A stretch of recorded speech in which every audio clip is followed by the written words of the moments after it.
j'ai vécu là aussi des temps miraculeux. Un jour, j'étais à la maison en Algérie et on frappe à la porte, je vais ouvrir, des militaires, nouveaux militaires de l'Algérie viennent avec un large sourire. Monsieur, c'est un contrôle, on contrôle en général tout le monde.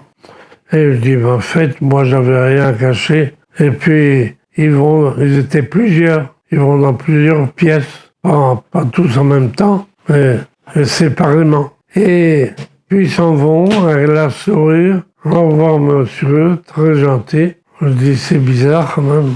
Et je descends, je sors de la maison et je rencontre un voisin. Et je lui raconte que j'avais eu une visite. Il me dit, malheureux, prends ta valise et va-t'en. Parce qu'ils vont revenir et ils vont découvrir une arme qui a été déposée dans ton appartement. Alors à ce moment-là, je rentre à l'appartement, je dis, Seigneur, quoi faire? Et alors je m'allonge sur le lit, puis tout à coup, j'ai eu envie de regarder sur l'armoire. Je regarde sur l'armoire, il y avait un 7,65 avec des balles. Alors c'était pas moi. Oui.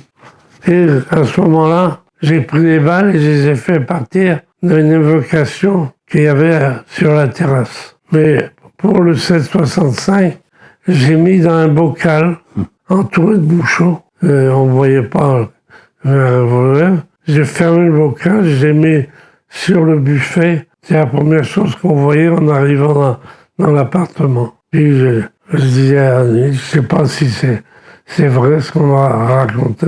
Et voilà qu'on frappe à la porte. Ils reviennent. Ils disent, voilà, c'est un contrôle nouveau. Moi, je dis, faites. Ils étaient de plus en plus furieux. Et puis, ils sont partis.